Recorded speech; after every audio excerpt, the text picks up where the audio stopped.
So welcome to session 12 on management, part 1. Tonight we have Dawn Sams from Toronto Police joining us, and she'll be taking you guys through tonight's session. So please feel free to jump in, ask questions, put it in the chat. I'm going to kind of head off into the background here. I'll still be around, but you're in great hands with Dawn. Go ahead. Well, hello, everyone. It's great to see how many people are logging on. This is great. I thought everyone was just going to be watching it later by video. This is my first time really on Google Meet, so I'm going to try to navigate sharing my screen and the policy. So if you can't see anything, let me know. If you can't hear me, let me know. I can't see you as I'm presenting. But yes, my name is Dawn Sams. I'm with the Toronto Police Service. Just going to put up my speaker notes here so I can present fully to you. I'm an operations supervisor currently assigned to our planning and innovation unit. It's a brand new unit. It's pretty exciting. I'm now in my 20th year with the service. I just want to start by saying I am not an expert in this material in any way. I know some of you on this call actually that probably have much more experience in this area than I do. But what I do know is how challenging preparing for the ENP exam can be. So I wanted to contribute in any way that I could to help make studying a little bit easier and support this group. I also love to challenge myself. I don't know why, but I constantly push myself outside of my comfort zone. I'm not a natural presenter, but I'm going to do my best. I'm a visual person, so there's lots of pictures on this presentation.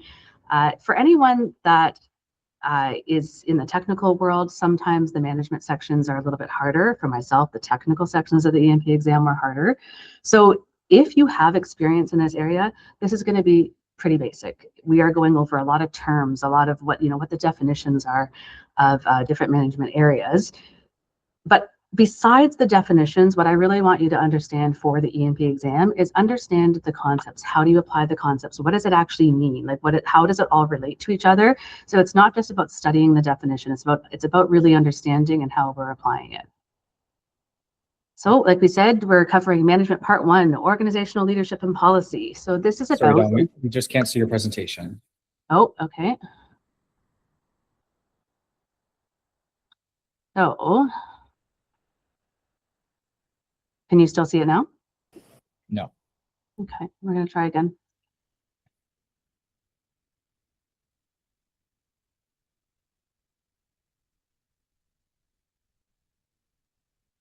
How's that? Oh, it's great. Okay, and when I put this up, can you still see the presentation part? We're still good. Okay. So today we're covering management part 1, organizational leadership and policy. It's about how the organizational functions that support call taking and dispatch operations, how decisions are made, funded, documented, measured, and improved. We're going to move through governance, budgeting, procurement, policy, SOPs, QA/QI, health and safety touchpoints, communications, public relations, program project management, and performance management KPIs. That sounds like a lot. I know, that's a mouthful. I promise you I'm not talking for 3 hours. Also, I speak very quickly, so I'm trying to slow down so I don't finish this presentation in 10 minutes. So it seems like a lot, but we're just going to explain it thoroughly. Can everyone see the next page? We're good. So these management functions shape whether service is consistent and reliable over time. So when you see repeated operational issues, there's confusion, inconsistent decisions, uneven performance. There's often a management system behind it that needs strengthening, like policy clarity, training alignment, or resourcing decisions. So this is why this matters. So governance is the oversight authority. It holds the formal power to approve organizational direction, set policy, and require accountability. Governance establishes the rules, the expectations, and the guardrails that guide decision-making and ensure the organization remains aligned to its mandate. Leadership builds on that direction. So leadership sets the organizational course by translating governance priorities into vision, strategy, and operational direction. Leaders determine the path forward. They align stakeholders. They establish the priorities that move the organization towards its goals. So I'm really visual. I like analogies. I like pictures. I like to think of it when I'm studying. So the way I look at it, it's kind of like a relationship is like through a traffic analogy. So governance is the traffic control system, the lights, the rules, the road design, and that creates this order and safety. And leadership is the one choosing the route, setting the destination path, and guiding how the journey will unfold within those rules. So this slide kind of breaks down what when it comes to governance, at the top is the governing body or authority, the role is oversight. They approve major decisions, set expectations, and make sure the organization is accountable for results. So at TPS, this is the Toronto Police Service Board. Executive leadership takes that direction and turns it into strategy. They decide the priorities, they align the resources, they manage the key relationships that influence the success. That's our chief in command team. So management teams are where the work actually gets put into action. They implement plans through staffing, workflows, policies, training, and day-to-day performance monitoring. Those are our managers and our frontline supervisors. So if governance sets the direction, leadership builds that route map. So they define where we're going, how we're getting there, who needs to be involved, and how we're going to measure success. Told you I like pictures. So governance, leadership, management. Governance establishes that destination and the rules. Leadership interprets that direction and charts the path forward through the strategy and priorities. Management ensures execution happens day to day, keeping operations moving and aligned with the direction that was set. Leadership and management can be really confusing when studying. We think we all know what this means, but these aren't hierarchy levels. They're functional roles, and that's what we have to understand when studying. So leadership sets the direction, management ensures the execution.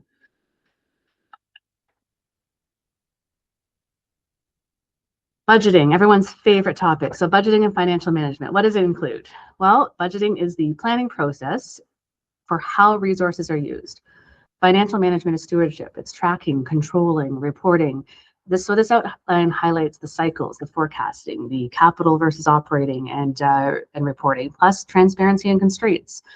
Forecasting helps organizations plan for future needs instead of just reacting late. Operating budgets are what keep the 911 center running day to day.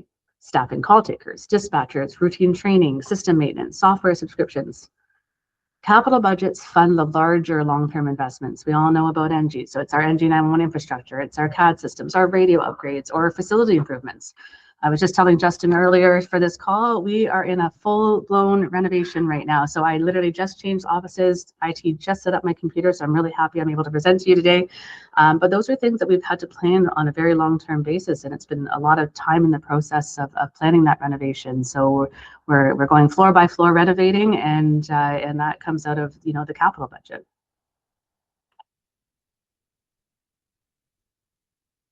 So now we're looking at procurement and contracts. All I know, this was a lot of acronyms. So if you are not in the management world and you're in the technical side, this is a lot of different terms: RFI, RFQ, RFP.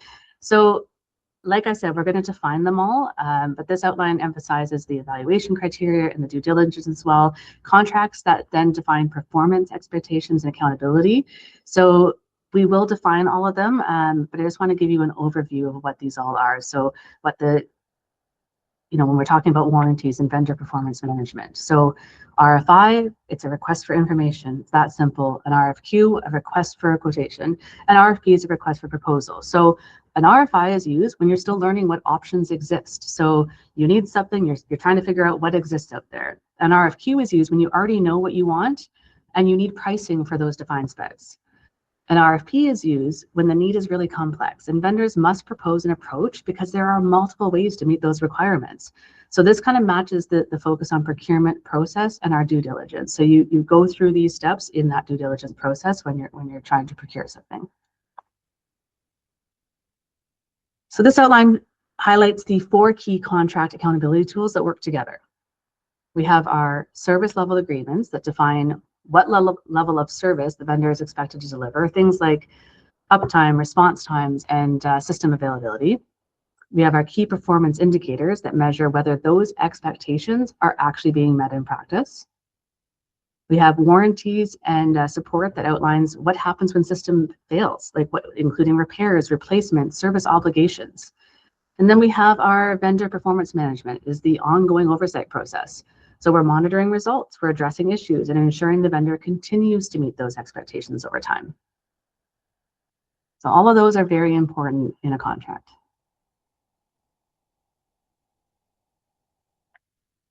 If you've ever worked in a PSAP, you know we have lots of policies and standard operating procedures. But what's the difference? So policies and SOPs create consistent, accountable practice. The outline highlights that we're drafting, peer review, legal review, approval, and version control, along with training updates and change management. Version control ensures staff can identify the current version. Change management ensures people apply the updated guidance in their daily work. So policy defines the standard and intent, what must happen and why. It sets the expectation from an organizational, legal, and accountability perspective. SOPs define the method, how the work is actually done consistently in daily operations. So they translate policy into step-by-step practice so staff know exactly what actions to take.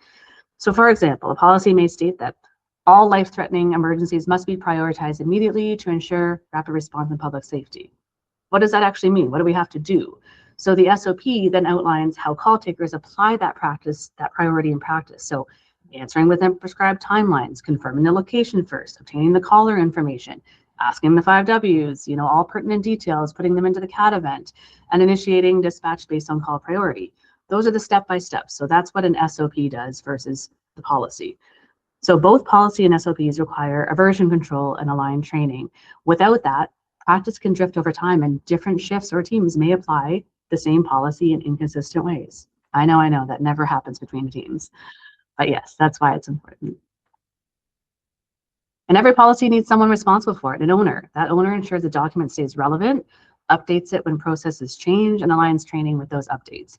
A policy review calendar makes sure this happens regularly instead of waiting until something goes wrong. So together with ownership and the scheduled review, prevent procedures from becoming outdated as schools, workflows, and risks evolve. I'll let you know next week, you're going to be hearing from one of our other supervisors, and she's just taken on our training unit. She's a brand new supervisor in our training unit, and she's overhauling our entire training. It's been incredible to watch what she's been able to do, but one of the hardest pieces is actually this calendar of all our changes, and we have to make sure that we're documenting everything. And it's a very taxing responsibility that she has, but it's going to ensure that we're always up to date, that we're always aligning our training to what our policy actually says. And as we change our course outline, as we change how we're teaching things, she's updating the policy, she's updating all and documenting all those changes, and that's really important for us. So it's something that it was eye-opening to me what has to actually be done in that area. I was always the one looking at interpreting the policies, enforcing the SOPs, making sure everyone's doing the right step, but not the one that actually has to own it or look at it in that way.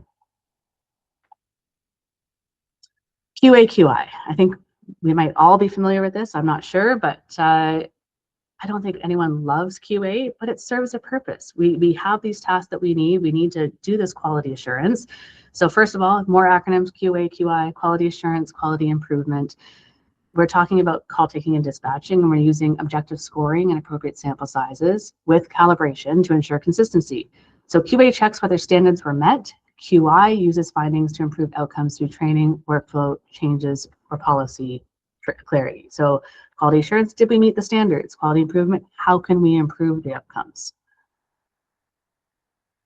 Objective scoring uses clear criteria to reduce subjectivity. Sample size matters because one interaction can be an outlier and multiple reviews shows pattern. So QA/QI is most useful when it identifies trends that point to a training need, workflow barriers, or unclear guidance. For example, for us, we looked at a crisis diversion program, and we now have a diversion program in place. But I will say we had to change the policy so many times. We worked with the City of Toronto. We've rolled out this entire diversion, this new Toronto community crisis. But every time the policy changed, we had to make sure everyone was aware of it. It was a lot of change management, a lot of having to reinforce that policy. So when we were doing QA, one of the things that was great that we were noticing, if it was a trend, if everyone was doing the same mistake or not following the protocol, then it's something on our end. We needed to change how we were delivering that update, how we were training on it. And so we looked at the trend to say, yeah, we need to reinforce this because no one's getting it. If it's only one person and everyone else is doing it correctly, then it showed us, okay, the one person needs some coaching and some extra time, not the entire, we don't have to change anything there. So QA was really important every time we were implementing something new because it really helped us understand what needed to be done. When we're talking about subjectivity, I know with Toronto, I don't know how it is in other areas, and I know that Jamie Toffolo is doing a great job. She runs a network, and it's a lot of sharing that they do, so everyone's kind of updating their own QA/QI right now and how they do things. We have a standard scoring. we follow procedure. You have your customer service component. Did they follow the procedure? There's not a lot of room for subjectivity. And then also, so that everything's transparent, we upload it to a SharePoint where every supervisor has access to all the QA that everyone else has done. We also, our management can see it, our training unit can see it. So truly, there's no room, there's really no wiggle room. It's all done consistently the same way. Sometimes we also, if we decide we want to QA this specific type of call, we all decide as a unit that's what we're doing. We don't do it differently from platoon to platoon. So that's something that's really helped us to be consistent. So calibration serves evaluators apply standards the same way. Without calibration, scoring varies by reviewer and staff lose trust in the process. We start with the positive examples to build trust and reduce resistance to QA/QI. This is my favorite part of QA. So when people say they don't like to do QA, I want you to focus on building the trust and these positive examples, because you hear some amazing things when you do QA. I love, because I can't see, I don't know how everyone's centers work. I can't see my people at all times. I can't see where they're sitting all the time. From where I sit, I can't hear all their calls at the same time. But what you find when you're doing QA is all the amazing things they're doing. And I love it. I love pulling them in and showing them and showing them that I've listened to this and sharing that with them and giving them that positive feedback, so that when we do have to coach, I've already given them all the positive things I've found through this process, so they don't dread the QA/QI. They don't dread coming in and speaking to you about their quality assurance when we have to do it, because they know they may hear positive things as well. It's not just about pulling them in for all the corrections that they have to do. So that's my favorite part, and that's definitely how we build, we build trust with that. They also see that every single platoon does it the same way and that they're all pulled in at the same time. So, they know that it's equal to everyone else. Health and safety touch points. So health and safety within communication centers goes beyond physical safety incidents. It includes the environment people are working in every day. I didn't realize how big a topic this actually is, because we're really preventing a lot of different things that happen with this topic. We're going to outline here just some of the environmental factors that you're going to need to know, such as temperature, noise levels, air quality, along with ergonomic considerations like workstation setup. I'll have to say, we had a specialist come in. I definitely don't sit right, and they corrected our postures, how we set our chairs up, making sure that we're sitting, the right way at desk. We all develop poor habits in that way, so that was really important. But these elements directly influence fatigue, concentration, long-term sustainability in call taking and dispatch roles. It also includes organizational support, such as wellness resources and safety communities, which help identify risks. It monitors workplace conditions and supports employee well-being. We have a joint occupational health and safety team, as well as a separate well-being team within communications, and we actually work together. So if it's ergonomic issue, if it's an air quality issue, that's usually JOHS, it's our joint health and safety. But then we have all of our initiatives that we take for our physical and mental well-being, and we do that in that group as well. So it all goes hand in hand to support employee well-being. So we just want to make sure that staff can perform safely, comfortably, and consistently in a high demand operational environment. And this is where, we get really busy in management, and you get really busy in the different, when you're off the operational floor with other matters, and you have to remember the basics. This is where it starts. If these needs aren't being met, it can create that ripple effect. And there's a lot of different things that we can prevent by just paying attention to these.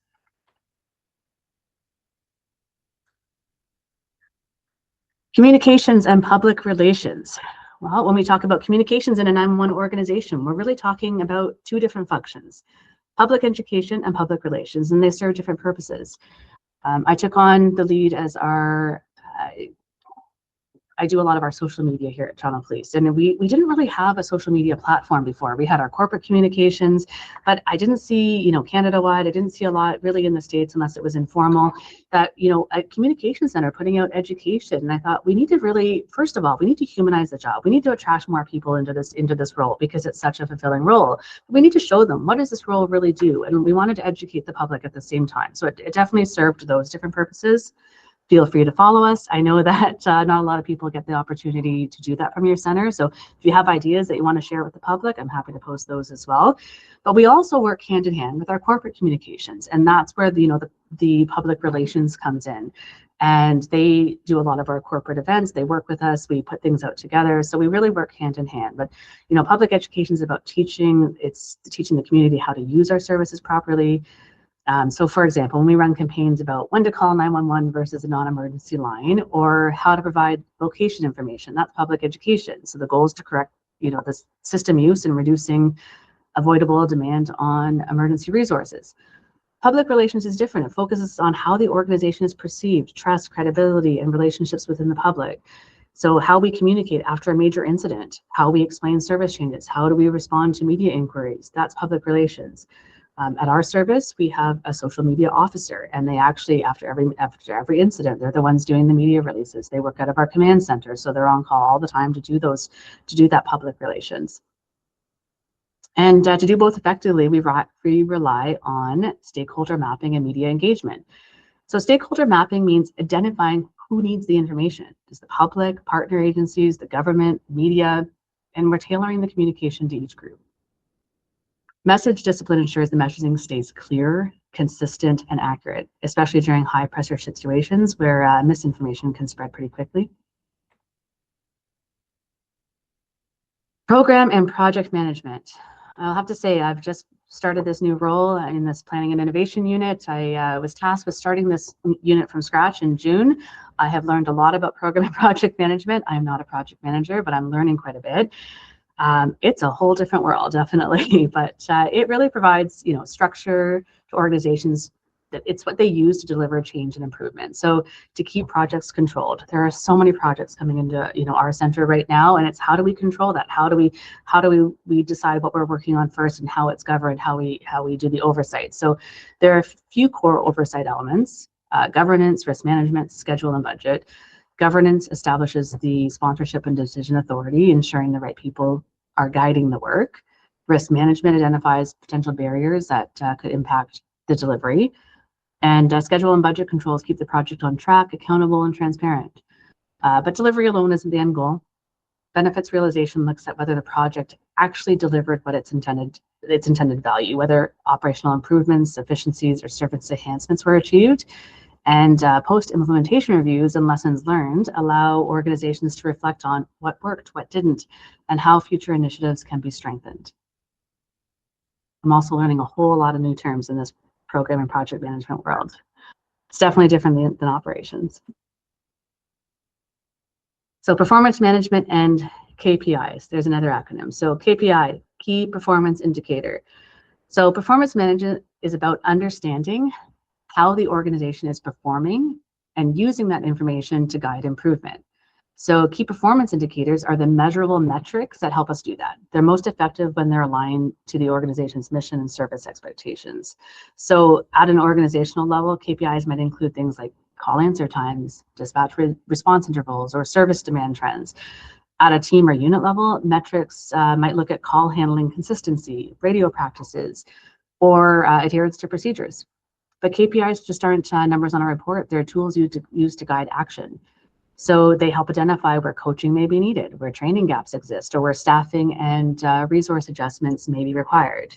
So to be meaningful, KPIs must be reviewed regularly. Monthly or quarterly review allows leadership to monitor trends, adjust goals, respond proactively to performance shifts rather than reacting after issues escalate. In that way, KPIs become an operational decision support tool, helping leaders, you know, strengthen service delivery, accountability, and continuous improvement. Our service love KPIs in every single area. The board, you know, demands a lot from us, and we have to provide a lot of different metrics. This is management in a nutshell. Okay, good. I didn't do that in 10 minutes. That was 25. I do speak very quickly. If anyone has any questions, let me know. But that's really the overview. So it's really truly like, I don't want you to just memorize when you're studying. Like some of these terms you think, oh, I know what that means, or I know what that means. But can you apply it? What does it actually mean? Why do we do that? Like why is this in place? Like what's the meaning of it? And I think if you understand it, that anything that I found on the ENP exam it's more about not just the definition, but why. Why is there a KPI? What? It's okay that it's great to know that it's a key performance indicator, but why is that important? You know, so I think when you're reviewing this material, and I'm definitely putting up with the presentation, I'll put up notes. I've even, you know, ChatGPT is my best friend. I love it. They help me with some multiple choice for you guys. If you haven't used this yet, by the way, if you're ENP, that was a game changer for me when I learned that you could use that to create questions. I created so many multiple choice for myself to quiz myself. I'll put that up on the Google Drive as well, and anything that can help your studying. Like I said, I'm not an expert in any of this material, and I think there's a lot of people here with some great experience, but hopefully this gave a bit of an overview and at least kind of walked you through this section. So it's a lot of reading and a lot of studying, but this kind of gives you a little bit of an overview. So I think that's it for me. Does anyone have any questions?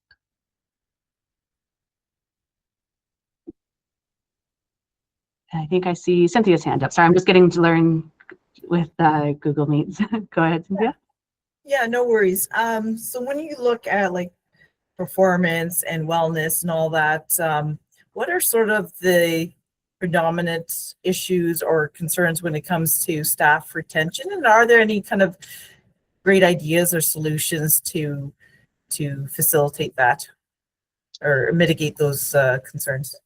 I think that's a problem that arises in every center, and it's always the topic of every conversation I think we have in the industry right now. It's a great question. I think what you do have to consider is, yeah, your workspace in general. When someone comes into work, do they have the proper materials to work with? Do they have the proper ergonomics? Do they have a chair? I know sometimes we wear short wrist guards. That's, those are the types of things that make sure you're setting up your people for success. So when we're talking about, those types of conditions, the Joint Occupational Health and Safety really reviews what our workspace actually looks like. What we do is we actually go above and beyond, and we have a committee here at Communications where we have 50 of our members that participate in a monthly meeting where it's all about their own self-driven wellness ideas. So if they decide that there's something that's important to them and that supports their own wellness, we help them try to implement one of their ideas, and we help them work it through, whether there's red tape involved, whether it's something simple, whether it's something complex. One of the groups came up with an entire new program of how we care for people when they are off on a stress leave or when they return. And it's a huge new program that our entire service has adopted. And that just came from one idea from one of our communicators. So I think when you put the emphasis and show them how important that you feel that their contributions are to their own wellness and what we do for them, that definitely contributes to overall resiliency, overall our staffing and how we retain people. But it often gets overlooked. We talk about management, talk about all these things we want to do. I want to bring in this program, and here's what I have to do for procurement. Here's what I have to do, with the RFP. And we get very lost in all of that. And you think, get back to the basics. Like, what do people need on a daily basis in the center? That's the beginning. That's the building block. So I think with the ENP exam, when we're focusing on some of those things, it's because they do get forgotten. So I think it's really important. That's kind of where I start from when I think about retention. But I know it's an issue industry wide, and I don't have all the solutions.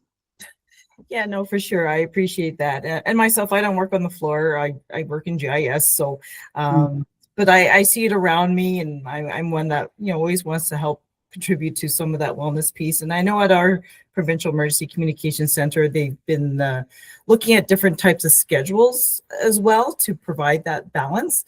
And yeah, I guess that's another part of it too. It's kind of all the different pieces that add to that wellness. So thanks very much. Very much so. Yeah, we just implemented a new schedule as well. But I will say, after that process, and we had our members vote on the schedule, there's no right answer for that either. It's very individual for each person. So with the wellness that we gave and the control that we gave to have them help vote on that schedule was helpful, but it's never going to work for everyone. So definitely a challenge. Thank you.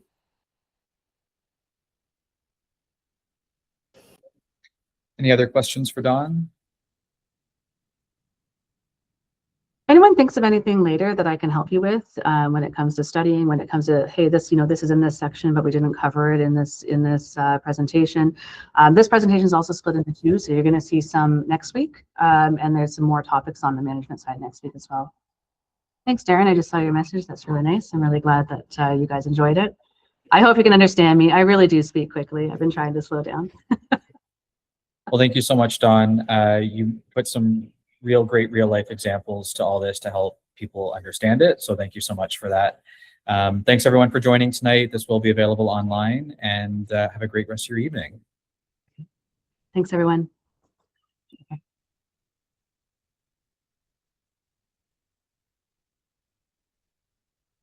All right. Thanks, Justin.